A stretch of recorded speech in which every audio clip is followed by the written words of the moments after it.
my heart never stopped dancing. Whatever I do at home, I take my dancing another step further, integrating into my daily life.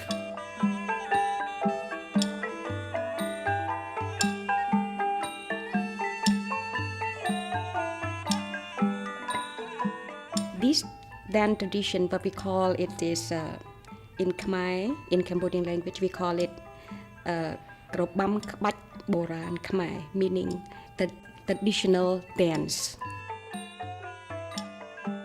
The dance is viewed as a messenger or as a vehicle to open up the communication between the world of human and the world beyond.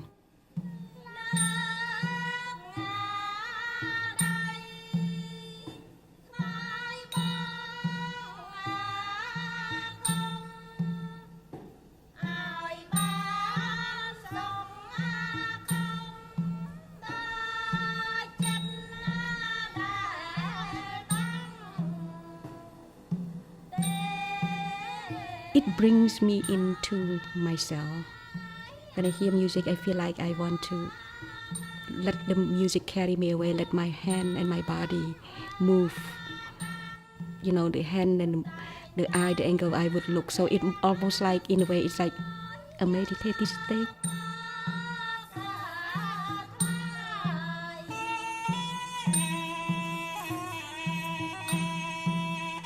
One of the purposes of the dance is that you break the bond, the earthly bond, break that bond and then entering a spiritual world.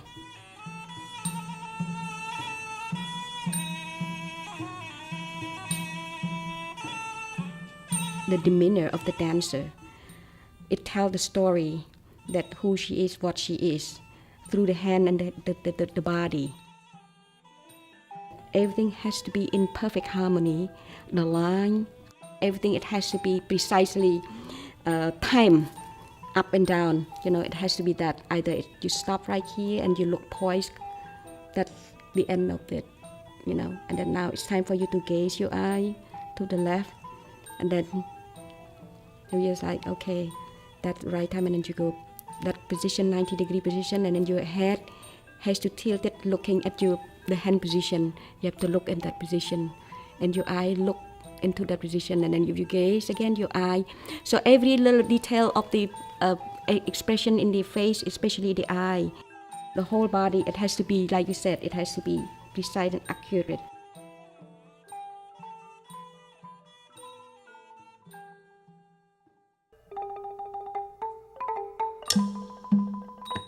If there is a dance presentation the next morning maybe around 11 or 12 o'clock, the dancer will have to be at the royal palace by 5 o'clock in the morning. Yes, 5 o'clock in the morning to achieve that ideal beauty, of perfection. And they all would be in line and waiting peacefully and patiently, calmly and cool, and waiting for their turn to get into their full costume. And it actually, indeed, it is a very tedious process.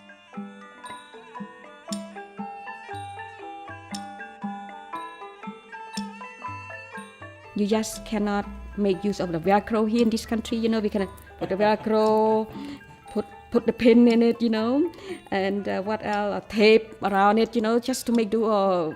In the old days, it's pretty precise, pretty strict that the thread has to be sewn on. The jewelries does have specific meaning.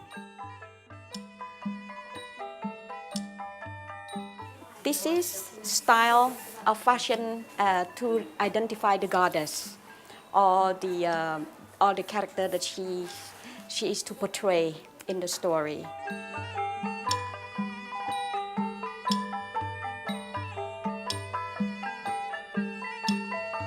It has to be nice and tight and to just look so right in the master's eye.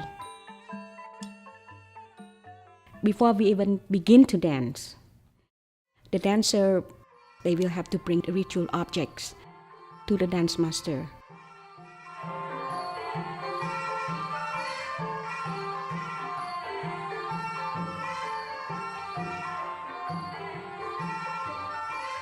So it's a form of offering to the world beyond.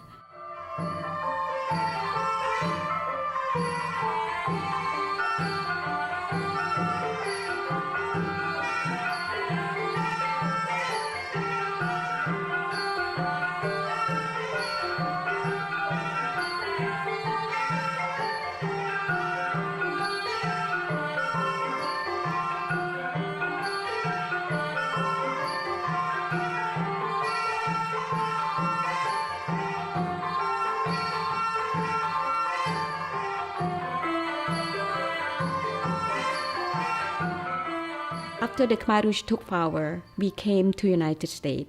And this is the time that we begin to create an art campaign to the preservation of the art.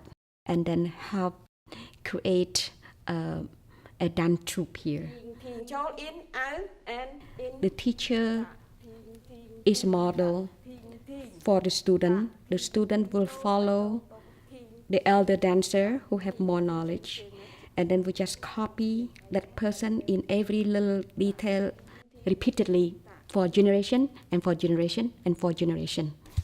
One, ting, bend down low, weight to the front foot, and ta, ting. This is a dance that will require you about 4 years, 4 to 5 years to master. This is our job and our duty to really make sure that this knowledge is transmitted. So none of us could retire until we have found a new, fresh blood and soul, that will be like us, and then it's a time for us to retire. If I see my dance student who have seen my performance and would feel highly motivated than before to dedicate her time to the learning, I know that my dance was very successful.